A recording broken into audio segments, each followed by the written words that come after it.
tasfahu. Nah, ini diceritakan Bapak Ibu nanti kata ini di surat An-Nur ayat 22. Ini ceritanya surat An-Nur 22 tuh Bapak Ibu. Dulu Abu Bakar tuh pernah marah kepada sepupunya Mistah. Jadi Abu Bakar punya sepupu Mistah, hidupnya miskin. Oleh Abu Bakar dikasih bantuan tiap bulan, Pak. Dikasih bantuan tiap bulan. Tapi Mistah inilah yang menfitnah Aisyah berselingkuh dengan Safwan bin Mu'attal. Aisyah ini anak Abu Bakar, istri Nabi. Yang menuduh, yang menyebarkan fitnah perselingkuhan Aisyah itu Mistah. Yang setiap bulan dikasih bantuan oleh Abu Bakar. Dia yang memfitnah anak kita. Sehingga rumah tangga Nabi dan Aisyah itu goncang. Maka Abu Bakar berniat, saya cabut bantuannya. Maka turunlah surat An-Nur ayat 22. Nanti Ibu baca. Jangan cabut, maafkan dia. Artinya apa? Wal yasfahu itu lupakan. Jangan diingat lagi salah dia, lupakan. Tetap kasih bantuan seperti sebelumnya. Itu maaf yang kedua. Melupakan. Tapi ada maaf yang paling tinggi namanya taghfiru. Apa kata Allah? Wa taghfiru. Kalau engkau mau membalas keburukannya dengan berbuat baik kepadanya.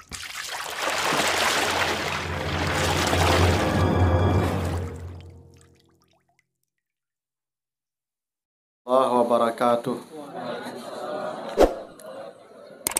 Alhamdulillahirabbil alamin.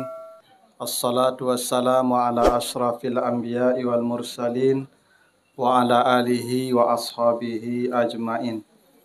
Yang saya hormati Pak Kepala Dinas, Bapak Ibu, para pejabat di lingkungan Dinas Pertanian, Bapak Ibu hadirin yang dimuliakan Allah.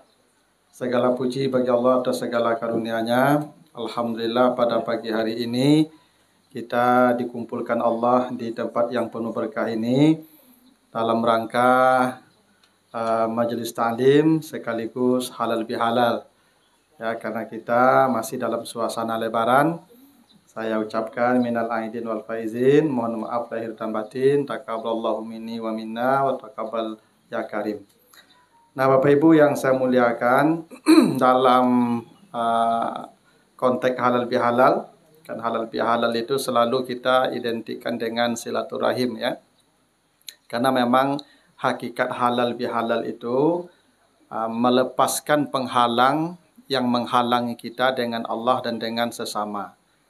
Jadi kita ini fitrahnya dekat dengan Allah dan dekat dengan manusia. Itu fitrah kita.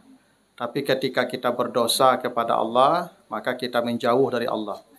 Ketika kita berdosa dengan manusia, maka kita pun menjauh dari manusia. Maka untuk kembali dekat perlu penghalalan. Nah, itulah hakikat halal bihalal. Kita lepaskan kembali penghalang itu, yang dengan Allah kita dengan taubat dan ibadah, yang dengan manusia kita lewat pintu maaf dan kerelaan. Halal namanya itu. Nah, dalam konteks itulah Bapak Ibu kita akan coba bahas surat An-Nisa ayat yang pertama. Kita baca ayatnya ya. A'udzubillahi minasyaitonirrajim. Ya ayyuhan nas ittaqu rabbakumul ladzi khalaqakum min nafsin wahidah wa khalaqa minha zawjaha wa bassa minhuma rijalan katsiran wa nisaa wattaqullaha allazi tasaaluna bihi wal arham innallaha kana 'alaikum raqiba. Hai manusia, bertakwalah kamu kepada Tuhanmu yang telah menciptakan kamu dari satu jiwa. Jadi kita sama-sama dari Nabi Adam semua. Dari jiwa yang satu itu, artinya dari Nabi Adam itu Allah ciptakan pasangannya. Nah, jadi memang ibu-ibu ini dari laki-laki. Tuh. Ya, kalau kami dari tanah. Ini khaliqun basyaran min tin. Nabi Adam diciptakan dari tanah. Kemudian istrinya, pasangannya diciptakan dari Adam. Jadi kami diciptakan dari benda mati, ibu diciptakan dari benda hidup. Itu makanya ibu ini makhluk yang sempurna. Ibu terakhir diciptakan Allah. Dah selesai jin, malaikat, jin, manusia, Adam, baru ibu yang terakhir. Jadi ibu ini ciptaan Allah yang paling canggih. Nah, paling terakhir itu paling canggih biasanya. Itu maka ibu-ibu ini bisa keraju sampai sekali keraju di satu waktu. Bisa mencuci, ya, masak, menyapu, mengendong anak, itu sekali jalan. Ya tahu. Kalau apa-apa dak pandai citu loh. Nyala keraju tu nyelalu sebab kalau dah tu. Kamu nambah keraju dak pandai dah tu. Apalagi kalau sekali jalan beberapa pekerjaan. Hanya ibu yang bisa karena ibu ni makhluk paling canggih. Dia paling sempurna. Itu kenapa ibu-ibu jarang sakit kan? Ibu jarang sakit. Kalau kami kok acuk sakit, ya nah.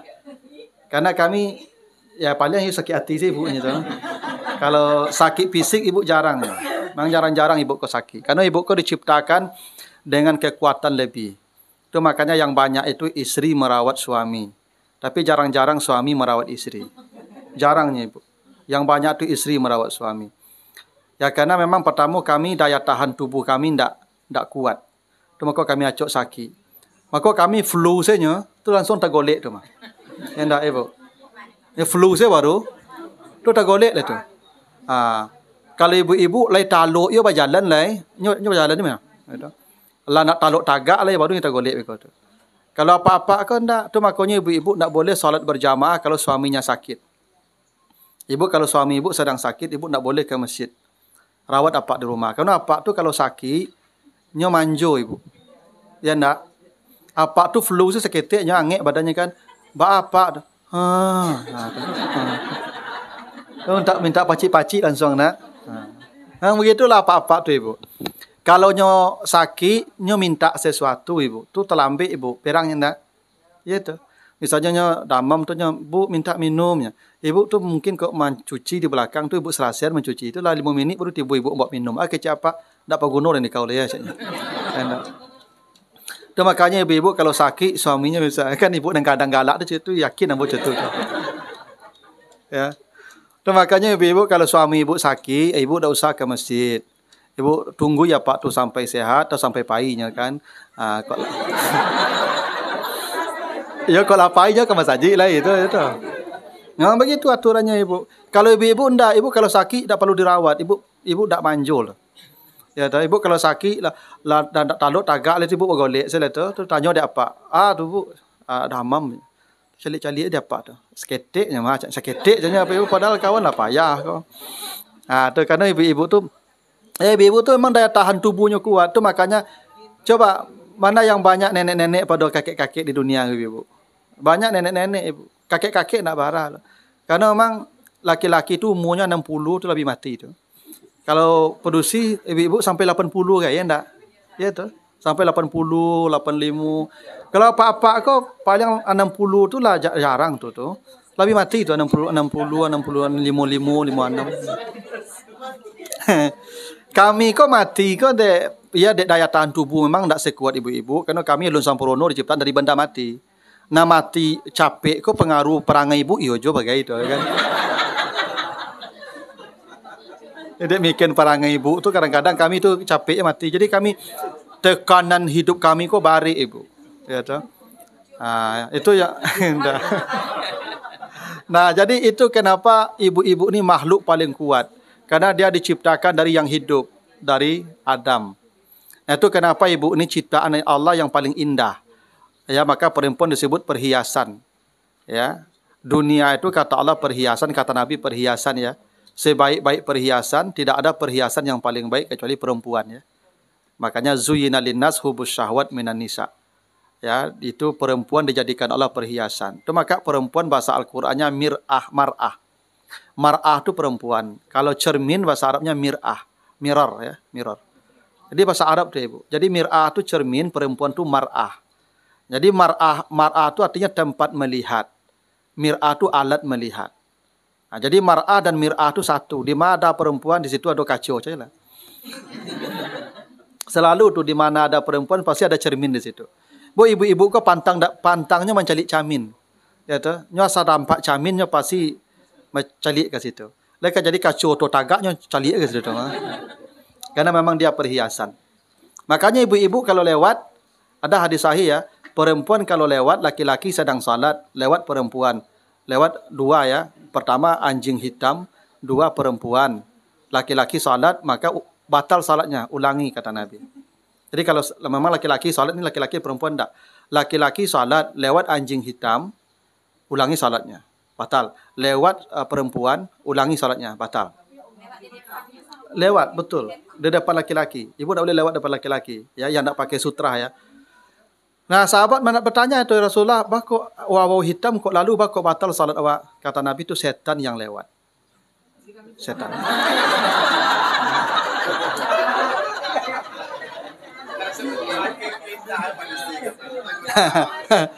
Nah, gitu. Jadi kalau anjing hitam lewat tuh setan, batal. Kalau perempuan induknya bukan setan lagi. Induk setan. Sebab begini, kalau setan itu dia lemah, Ibu. Inna kaidah setan kana dha'ifa. Begitu di surat Al-Nisa ya ayat 76. Tipu daya setan itu lemah, lemah sekali. Setan itu lemah, Ibu. Ya. Kalau perempuan, inna kaidakunna azim tu Allah sebut di surat Yusuf. Tipu daya perempuan itu sangatlah hebat. Allah sebut begitu. Kalau setan dia bisik-bisik aja dan tak terdengar bisiknya, dia was-was namanya. Kalau dia ada was-wasnya baca aja auzubillah, auzubillahi minasyaitonirrajim. Dia hilang, terbang dia. Pontang-panting dah lari tu ibu. Tu setan dengan auzubillah dia lari tu. Kalau ibu-ibu dakik kau baca auzubillah Pak. Senyumnya Pak. Tak taluk-taluk dengan auzubillah ibu-ibu ke lah. Hendak kuat ibu-ibu dari setan tu. Itu. Bukan ibu setan, kekuatan ibu melebihi setan. Itu. Itu makanya perempuan yang paling banyak menggelincirkan laki-laki. Sejak Nabi Adam. Ya, godaannya itu, tipu dayanya itu yang luar biasa. Itu makanya perempuan, kalau misalnya lewat perempuan tu Pak, kita sedang salat, perempuannya sudah hilang Pak, tapi dianya masih ada di sini kita Pak.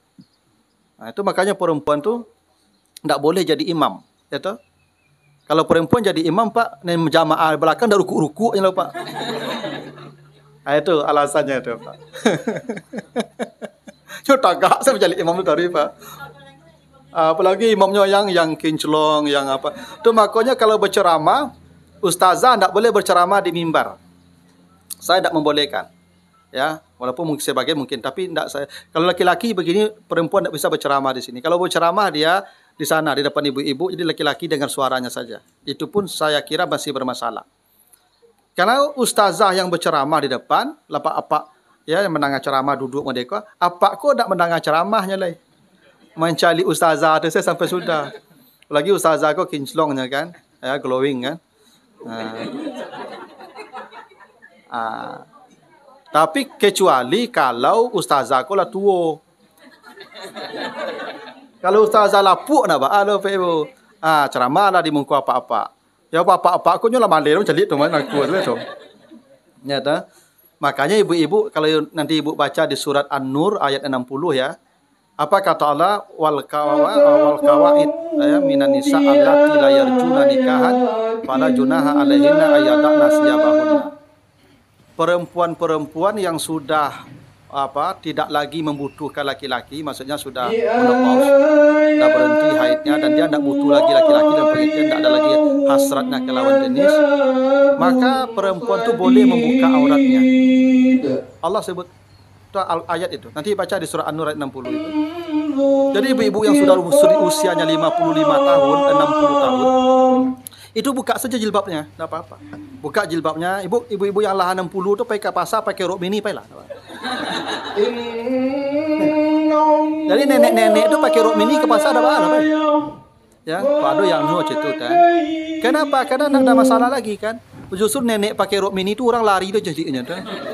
Tapi yang mode-mode ibu-ibu jangan. Tuh besar fitnahnya. Tapi yang nenek-nenek enggak usah pakai jilbab. Pakai rok mini silakan. Ya tu. Tu makanya kita ni ada yang salah Ibu. Awak yang muda-muda yang tua-tua suruh jilbab. Tua lah putih rambut pakailah jilbab. Yang putih rambut itu buka jilbabnya. Yang wajib berjilbab yang muda-muda Ibu. Itu wajib jilbab. No fitnah. Jadi orang-orang tua tu begitu Ibu, dah ada kelonggaran hukum. Nah, tapi begitulah perempuan hebatnya. Dan kata Allah, perempuan diciptakan dari Adam. Dari keduanya dikembangbiakkan laki-laki yang banyak dan perempuan yang banyak. Kata Allah, bertakwalah kamu kepada Allah dan sambunglah silaturahim. Nah, ada dua poin penting yang menarik dari ayat ini, Pak Ibu. Satu, Allah memerintahkan kita bertakwalah kepada Allah. Bertakwa kepada Allah itu maksudnya laksanakan perintah Allah. lalu sambung silaturahim. Jadi perintah takwa, maksudnya perintah kita beribadah, dengan perintah kita memperbaiki hubungan dengan manusia, itu satu paket. Tidak di dua ayat yang berbeda, apalagi dua surat yang berbeda, tapi di satu ayat yang sama dalam satu paket perintah. Bertakwalah kamu kepada Allah dan perbaiki hubunganmu dengan manusia. Kenapa begitu, Pak Ibu? Karena tidak ada gunanya ibadah kita yang banyak nih, Bapak Ibu, kalau dengan manusia kita tidak punya hubungan yang baik. Percayalah Bapak Ibu, percuma ibadah kita yang banyak itu kepada Allah, kalau dengan manusia kita tidak punya hubungan yang baik. Ada hadis sahih begini bunyinya Bapak Ibu. Ya. Tufattahu abwabul jannah yaumal isnin wal khamis. Pintu sorga dibukakan Allah setiap hari Senin dan hari Kamis. Jadi hari Senin, hari Kamis pintu sorga dibukakan Allah seperti bulan Ramadan juga. Itu makanya kita sunnah puasa Senin Kamis. Allah ampuni dosa orang yang beriman di hari Senin dan Kamis itu. Allah angkat semua amalnya, artinya diterima semua amalnya. Kecuali yang tidak diterima amalnya, yang tidak diampuni dosanya ada dua orang. Satu yang syirik kepada Allah.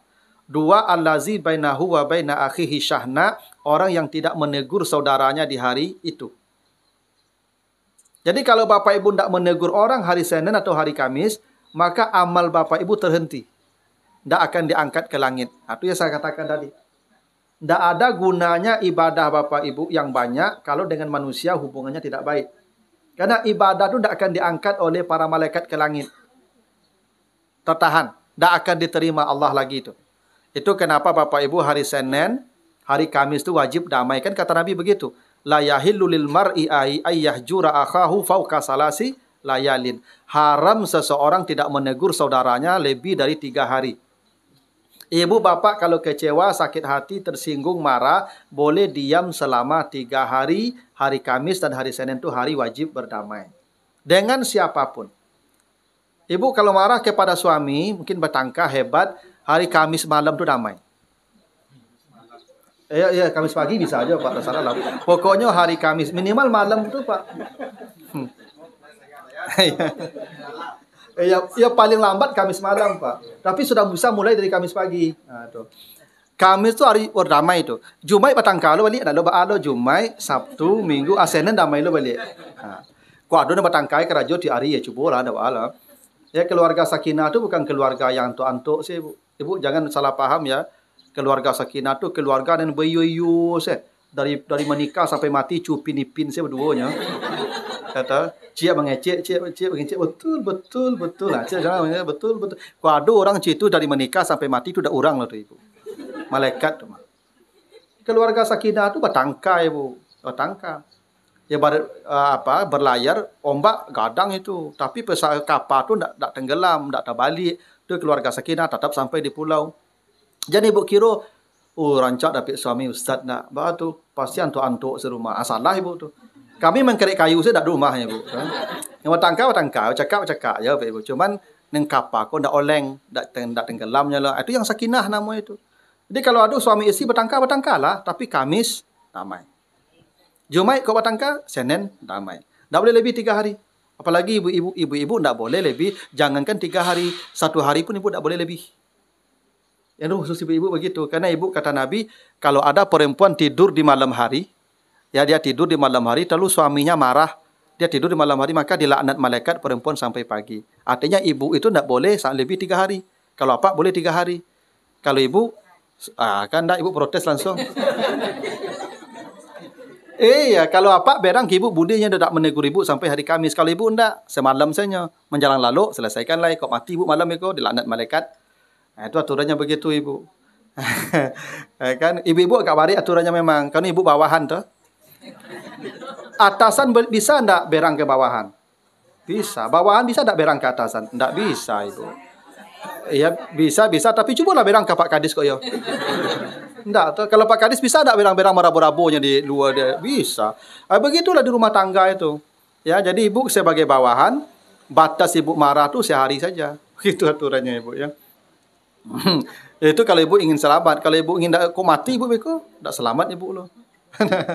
Nah, jadi itu kenapa takwa kepada Allah itu selaras dengan hubungan baik dengan manusia. Tidak ada gunanya hubungan kita itu. Makanya Bapak Ibu, kata Nabi itu, kalau ada orang bertengkar, dia mungkin tidak bertegur sapa selama 3 hari, siapa yang masuk surga Bapak Ibu?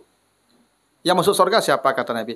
Wa khairuhuma mayyabda'u bis salam. Yang masuk surga itu siapa yang datang mengucapkan salam. Kan kadang begini Ibu, kadang kita ini kan bertangka atau salah paham, masing-masing punya ego kan. Kecik sanu nyo salah, ambulan kan datang, itu ya. Nah, kata Nabi yang masuk surga itu yang datang, karena yang menyambung itu yang datang. Kan silaturahim itu artinya menyambung Ibu kan. Nah, kalau disambung tentu putih. Nah, yang masuk surga kata Allah allazina yasiluna ma amarallahu bihi ayyusala. Begitu di surat Ar-Ra'd ayat 21. Siapa yang masuk surga? Yang datang menyambung. Yang menyambung yang masuk surga. Ya, ibu suami ibu yang salah, ibu yang minta maaf, ibu yang masuk surga. Kadang dia awak kan tak gitu loh, inyo yang salah, dia lo ketipu kayaknya. Siapa nanyo? Dan jinyo dak pakawan dia sumidit lah, masa dak rugi yang bola. Oh santiangnya dak kapatanyo dan kenyo lah. Oh kayonya dak kaminta dan kenyo lah. Itu setan tuh, Bu. Itu lidah setan yang sedang ibu pakai itu. Karena coba ibu perhatikan nanti surat Al-Maidah ayat 91. Ada 3 misi setan untuk kita nih Bapak Ibu. Untuk kita masuk neraka 3 misinya. Tapi nomor 1 dari yang 3 itu, innama yuridu syaitan ayyuki'a bainakumul adawata wal bagda. Yang diinginkan setan kita memelihara permusuhan dan kebencian. Itu yang diinginkan setan, Pak. Kalau bisa kita ini tetangga dengan tetangga, saudara dengan saudara, apalagi suami istri, itu bermusuhan, bertengkar, bahkan kalau bisa bercerai. Maka setan tu paling hebat prestasinya kalau orang bisa bercerai oleh dia. Maka dia lapor tu setiap hari setan-setan tu ke bosnya tu. Ya, iblis. Apa yang kau lakukan? Syanu berzina, bagus. Kau? Syanu tadi mencuri, bagus. Kau? Syanu tadi berjudi, bagus. Kau? Oh, tadi ada suami isteri tu bertangkar malam tadi, elok-elok lah itu bertangkar pagi tadi, itu bercerai. Yo, engkau duduk laki ambo. Jadi kalau ada orang suami isteri bercakap apa Ibu, sampai bercerai, itu setan langsung promosi jabatan tu Ibu. Iya. Jadi kinerja setan tu LKH-nya itu yang paling tinggi apanya, grade-nya itu menceraikan suami istri. Jadi kalau dapatlah setan ku menceraikan suami istri, itu tukinnya paling tinggi itu Ibu. Ya. Tunjangnya paling tinggi itu karena itu kesuksesan dia. Ibu kalau baca nanti di surat apa? Al-Baqarah 2 ayat 102, ilmu sihir kan dipelajari dari setan dan 2 malaikat yang dimurkai Allah, Harut dan Marut namanya ya. Apa ilmu sihir yang diajarkan setan kepada manusia?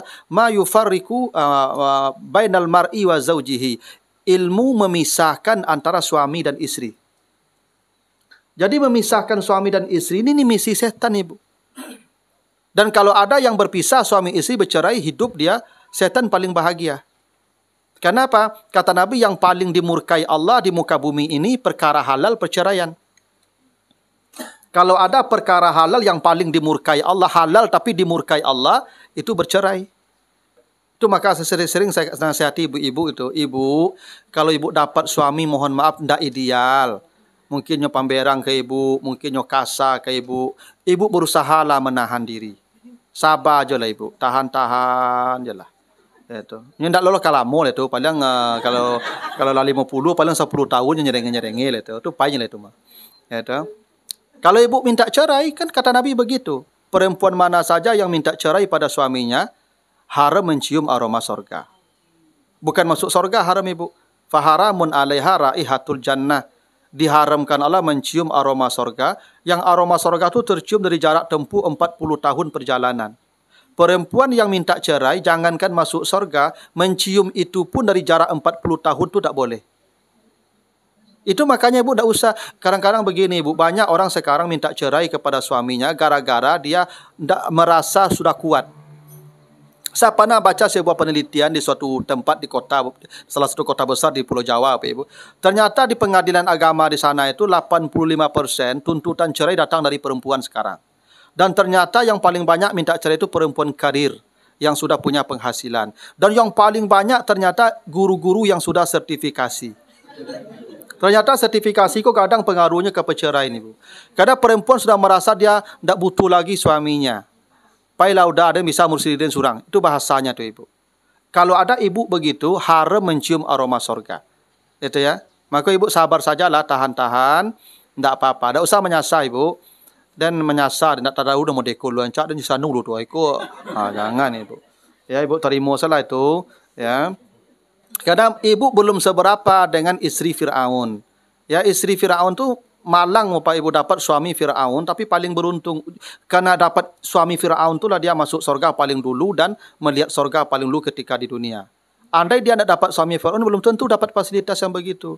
Ibu belum separuh Fir'aun suaminya kan.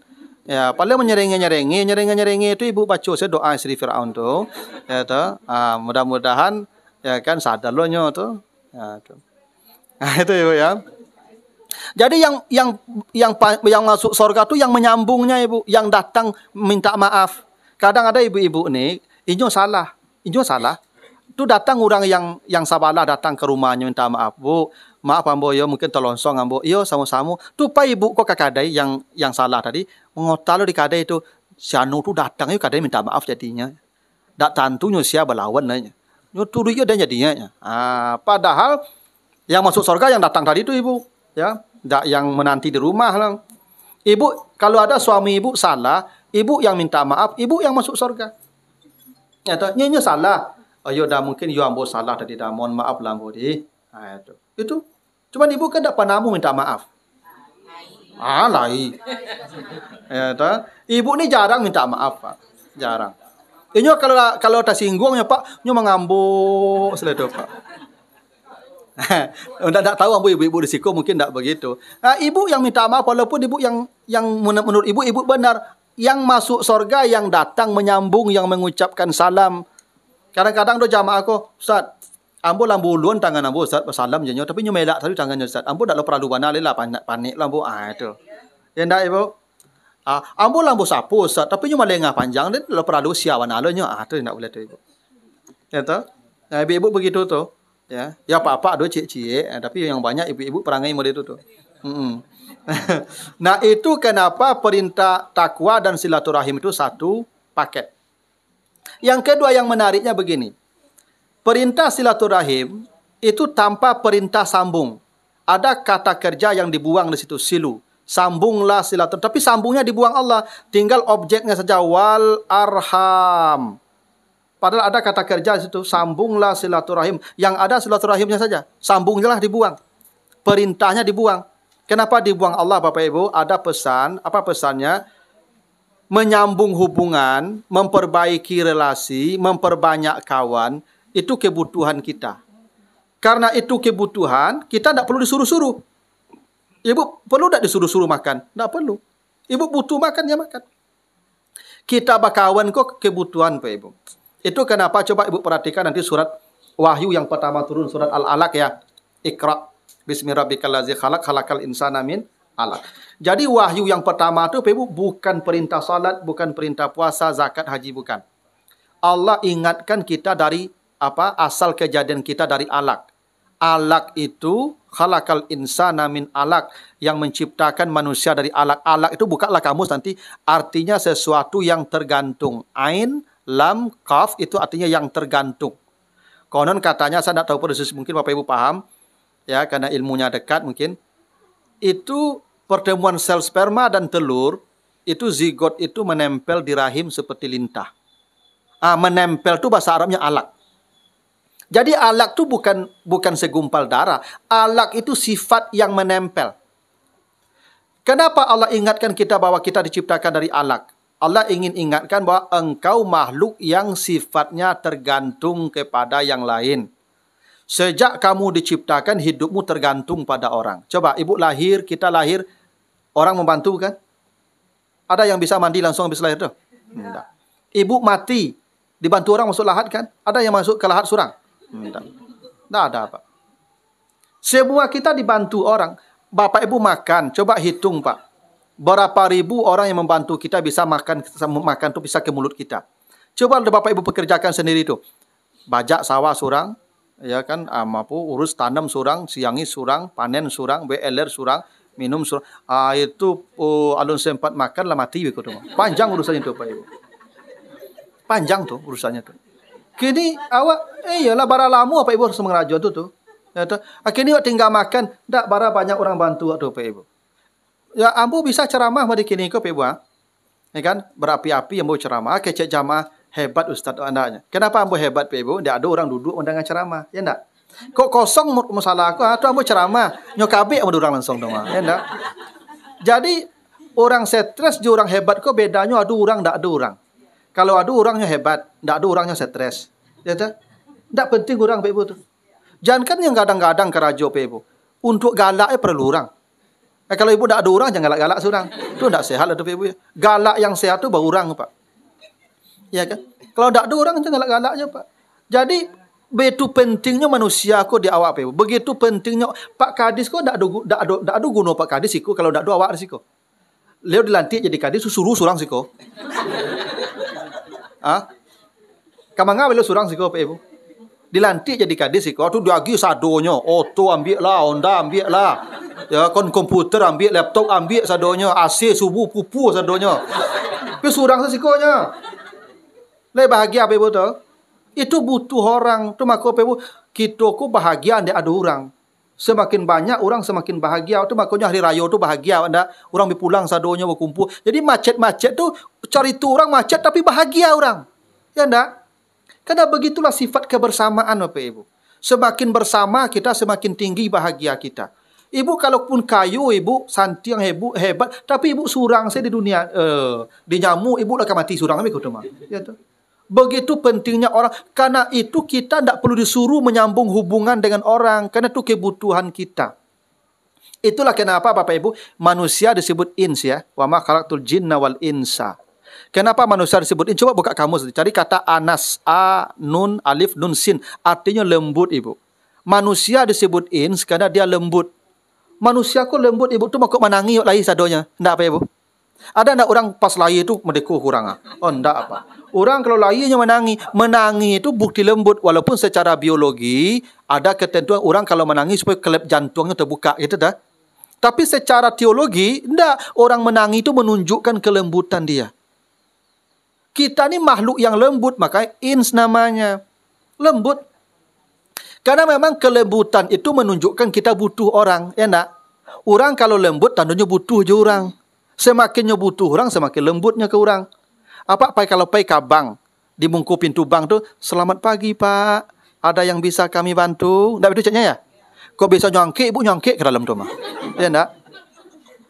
Yo kok bisa nyangkik tu? Saking lembutnya kawan. Kok lembut orang bank tu ke Bapak Ibu? Dia butuh kita. Tu makanya kita disebutnya nasabah. Nasabah tu bahasa Arab itu ada kata nasab. Nasab ada kata nasib. Nasib inyo tu awak yang menentukan. Dek nasib orang tu tergantung kawak tu mak eloknya tu Pak Ibu. Iya tu Pak Ibu. Tu mak sabutnya nasabah nama awak tu mah. Nyo sadar tu nasib inyo tergantung jawab. Tu mak lembutnya kawak tu. Itu fitrah Pak Ibu. Orang kalau butuh orangnya lembut ke orang tu. Cobalah Ibu kalau ada suami Ibu kasar ke Ibu tu sedang tak butuh ibunya tu. Kalau nyo butuh Ibu dak kasar ke tu percayalah kamu. Ya ndak? Karena begitu. Jadi memang kekasaran itu. Nah makanya kata Allah ya di surat lanjut surat Al-Alaq tadi. Apa kata Allah? Kalla innal insana la yatgha ar-ra'ahus stagna. Manusia akan menjadi kasar ketika dia merasa tidak butuh orang. Ini sifat yang membuat kita jadi kasar. Kalau kita merasa tidak butuh orang, kita kasar tuh. Jadi kalau ada ibu-ibu kasar ke orang, ibu mengecek dan tidak perlu juang lagi. Itu bahasa kasarnya. Kalau suami ibu kasar ke ibu, dia mengatakan saya tidak butuhmu, saya tidak butuh engkau. Jadi merasa tidak butuh orang itulah membuat kita keluar dari kelembutan tadi. Kasar. Nah karena itulah kita perlu kembali lagi kepada manusia kita.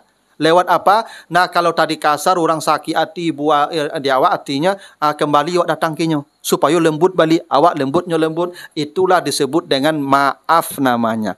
Jadi maaf itulah yang mengembalikan kita pada kelembutan kita. Tapi maaf ni ada 3 Bapak Ibu. Bapak Ibu kalau baca nanti di surat di surat At-Taghabun nih, surat At-Taghabun ayat yang ke-14 nih. Apa kata Allah? Ya ayyuhallazina amanu inna min azwajikum wa auladikum aduwwul lakum fahzaruhum. Kata Allah, hai orang yang beriman, sesungguhnya istri-istrimu musuh bagimu. Jadi Allah katakan begitu Ibu ya. Istri ini musuh kita, Pak. Betul. Ya tuh. Ya tuh. Ya, istri itu musuh. Maka kata Allah, hati-hati dengan mereka. Itu ada warningnya Ibu ya. Tapi Ibu jangan berhenti sampai di situ ya. Nanti baca asbab nuzulnya. Kalau mereka bersalah kepadamu, maafkan mereka. Kata Allah apa? Wa in ta'fu wa tasfahu wa taghfiru. Ada 3 bentuk maaf yang diberikan kepada orang yang bersalah pada kita. Ini dalam konteks istri. Ini ayat ini ceritanya begini Bapak Ibu. Ayat ini dulu sahabat-sahabat ketika hendak hijrah ke Madinah bersama Rasul, itu banyak perempuan-perempuan yang melarang suaminya ikut hijrah. Keciknya, mangau dapai ke Madinah tu. Awak sikolah mapan itu awak. Haratu lah banyak, usaha lah mapan. Mangalo pai ke situ aku negari orang dak jale dak. Sehingga banyak sahabat dak jadi hijrah gara-gara dilarang oleh istrinya. Itu istri yang jadi musuh tu, Pak. Istri yang melarang suaminya berbuat baik, itu istri yang jadi musuh. Memang banyak istri itu, Pak. Ya. Istrinya mau berbuat baik, dia larang, dia halang. Mohon maaf. Suaminya mau berbuat baik, istrinya larang. Itu yang istri yang jadi musuh tuh, Pak. Nah, kalau itu yang terjadi, maka sahabat tadi, Bapak Ibu, ketika sampai di Madinah sekian tahun, nampak kawan-kawan yang dulu hijrah, ilmunya lah banyak. Dah belajar banyak ke Nabi, awak ada do ilmu lo berpindah baru marah mereka ke istrinya, hendak menghukum istrinya. Allah larang, jangan hukum istrimu, jangan. Maafkan mereka dengan 3 maaf. 1 namanya ta'fu, 2 namanya tasfahu, 3 namanya taghfiru. Ini 3 maaf yang harus kita berikan pada orang yang bersalah kepada kita. Pertama, afwun namanya. Apa itu afwun? Nanti Bapak Ibu baca surah Al-Baqarah 237. Afwun itu, ini di Al-Baqarah 237 itu ceritanya begini Ibu. Kalau seorang perempuan dinikahi, begitu dinikahi, belum lagi ke kamar, masih di pelaminan, sudah ditalak oleh suaminya. Ini baru menikah pagi ini. Jam 8 menikah, jam 10 jadi janda. Belum ke kamar. Maka kata Allah, suaminya yang menceraikan wajib membayar mahar separuh. Kalau maharnya tadi misalnya 1 mobil, Innova misalnya, maka dibayar separuh harga mobil itu. Walaupun belum bergaul. Itu kewajibannya. Illa ayyafuna, kecuali perempuan itu menghapus kewajiban tadi. Kata perempuan tadi, tak usahlah bayar lah. Awak kena ambulkan lubaal itu. Aman. Ya kan? Menurut ibu kalau diceraikan, ibu baru menikah, orang rami kok, tamu banyak kok. Allah diceraikan, suami-suami ibu larinya. Ibu lah jadi jando waktu itu hari itu. Itu sakit dah Ibu? Sakit tu Ibu. Ya. Padih tu Ibu. Malu dak kama mungkul suruhan ya Ibu. Dan itulah maaf. Memang maaf itu Ibu kepada orang yang menyakiti perasaan kita. Kalau ibu-ibu mau dekini kok duduk dake-dake bertamu tiap hari galak-galak ke kafe tiap hari, mohon maaf lahir batin, aneh kan dimaafkan. Maaf itu ke orang yang menyakiti perasaan kita. Siapa yang menyakiti perasaan ibu, ibu kasih dia maaf. Itu yang ibu cari. Itu hakikat maaf, menghapus beban orang. Itu hakikat maaf, hapus. Nah kalau dihapus kan jajak masih ada tuh. Yang kedua, kata Allah, tasfahu. Nah ini diceritakan Bapak Ibu nanti kata ini di surat An-Nur ayat 22. Ini ceritanya surat An-Nur 22 tuh Pak Ibu. Dulu Abu Bakar tuh pernah marah kepada sepupunya Mistah. Jadi Abu Bakar punya sepupu Mistah, hidupnya miskin. Oleh Abu Bakar dikasih bantuan tiap bulan, Pak.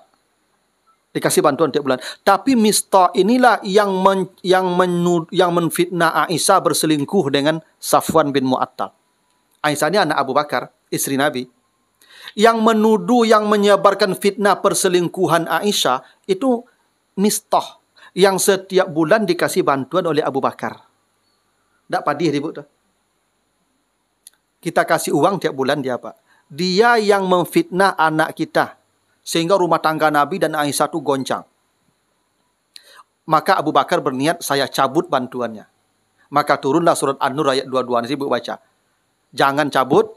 Maafkan dia. Artinya apa? Wal yasfahu itu lupakan. Jangan diingat lagi salah dia, lupakan, tetap kasih bantuan seperti sebelumnya.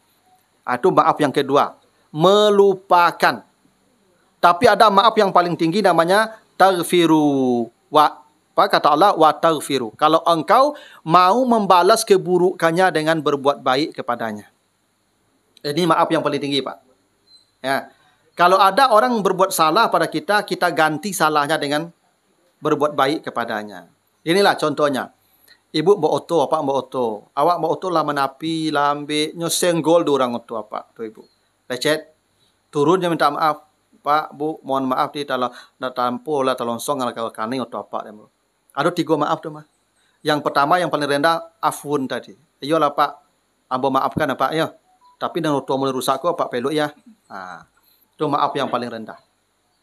Inilah dia dimaafkan, cuman dan hati masih ada bekas. Atau tasfahu. Ayolah Pak, enggak usahlah, apa minta maaf sudahlah. Apa pulang, pulang. Kau rusak peluk surang-surang. Itu yang kedua tu Pak. Lupakan. Nah, yang ketiga yang paling hebat minta maaf juga Pak. Dia minta maaf Pak, kamu boleh. Mungkin ambo yang salah tadi itu. Aku piti 1 juta untuk apa peluk tu Pak. Nah, kalau itu terjadi kepada Bapak Ibu, kira-kira Bapak Ibu beri maaf yang mana? Pertama ya. Yang paling dicintai Allah itu yang ketiga. Fa'fu anhum wasfah innallaha yuhibbul muhsinin. Kalau engkau mau membalas kebaikan kepada orang yang berbuat salah, maka Allah mencintaimu. Inilah Pak. Ya. Jadi kalau ada pegawai kau salah ke Pak Kadis, jangan dihukum Pak. Promosikan jabatannya. Itu baru hebat tuh Pak. Kalau ada yang selalu menghujat Pak Kadis di WA apa segala macam kan, atau ya memujuk buruk-burukkan Pak Kadis. Pak Kadis tahu orangnya. Udah kasih jabatan. Naikkan tunjangannya.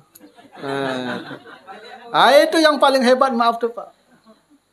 Kalau ada apa-apa istri apa melawan, Satiuk melawan balen baju. Satiuk melawan balen baju.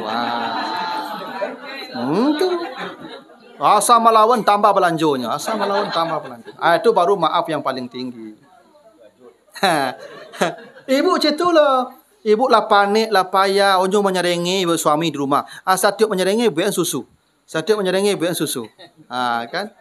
Beko dah taluk menyerengi itu. Kau nyerengi di bolu susu celai kau macam ya. Kan? Gitu. Jadi kalau ibu berbuat baik kepada orang yang berbuat salah tu, dia akan mencintai kita. Itu kata Allah begitu. Ya. Nanti kalau ibu baca di apa? Ini. Ya, di surat Fussilat ayat 34. Kalau engkau mau membalas keburukan dengan kebaikan, orang salah kawak tapi berbuat baik kayaknya. Kalau dia membencimu, maka dia akan berubah jadi orang yang paling mencintaimu. Ka'annahu waliyun hamim. Dia akan mencintaimu itu.